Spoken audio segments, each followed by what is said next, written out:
మన ప్రాచీన జ్ఞాన సంరక్షకుడు ప్రొఫెసర్ వెంపటి కుటుంబ శాస్త్రి 2026 పద్మశ్రీ పురస్కార గ్రహీత. భారతదేశపు ప్రముఖులలో ఒకరిగా అతని అద్భుతమైన ప్రయాణం సంస్కృత పండితులు మరియు పరిపాలకులు ఈ పవిత్ర కొండల మీదే తమ ప్రస్థానాన్ని ప్రారంభించారు. ఇది 10 ఏళ్ల పిల్లాడితో మొదలయ్యింది. ప్రతిష్టమకమైన తిరుమల తిరుపతి దేవస్థానం వేద పాఠశాలలో వేదాలపై పట్టు సాధించడం. సంస్కృతం నేర్చుకోవడం నా ఎంపిక కాదు.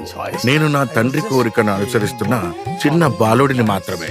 కానీ ఆ భాషపై నాకు చాలా త్వరగా ప్రేమ ఏర్పడింది. నేను నా జీవితాన్ని దాని చుట్టూ నిర్మించుకోవడం అనేది పూర్తిగా నా స్వంత నిర్ణయం.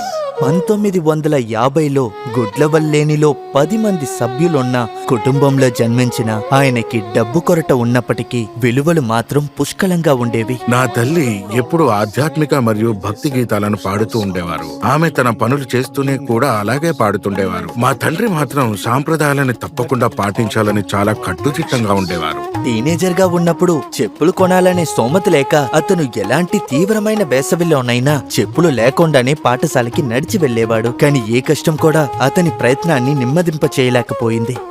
నా గురువులు ప్రతి అడుగులోనూ నాకు మార్గనిర్దేశం చేశారు.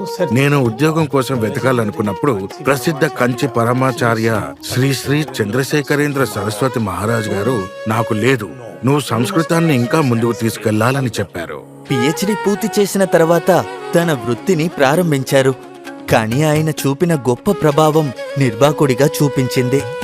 రాష్ట్రీయ సంస్కృత సంస్థానం డైరెక్టర్గా ప్రస్తుతం ఢిల్లీలోని సెంట్రల్ సంస్కృత యూనివర్సిటీగా పిలువబడే సంస్థకు డీమ్డ్ యూనివర్సిటీ హోదాను సాధించడానికి ఆయన తీవ్రంగా కృషి చేశారు.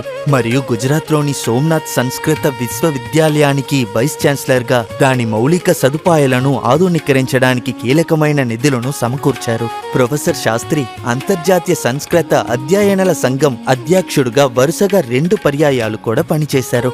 ఆసియా మరియు ఉత్తర అమెరికాలో 4 ప్రపంచ సంస్కృత సదస్సులను పర్యవేక్షించడం. సంస్కృతిని మరింత సులభతరం చేయడానికి ఆయన చేసిన అవిశ్రాంత కృషి కొత్త తరాలు ప్రాచీన భాషను ప్రేమించేలా ప్రేరేపించింది. 75 ఏళ్ల వయసులోనూ ఆయనలో ఏమాత్రం వేగం తగ్గడం లేదు. ప్రస్తుతం శ్రీ చంద్రశేఖరేంద్ర సరస్వతి విశ్వ మహావిద్యాలయంలో కులపతిగా పనిచేస్తున్నారు. మీరు మెరుగ్గా రాణించాలనుకుంటే ఉద్యోగం కోసం మాత్రమే చదవకండి. మీరు ఎంచుకున్న విషయం ఏదైనా, అది సంస్కృతమైన ఇతర విషయం ఏదైనా కానీ ఆ విషయంపై ప్రేమతో చదవండి. నేర్చుకునే ప్రక్రియను ఆస్వాదించండి. మీరు ఖచ్చితంగా విజయం సాధిస్తారు.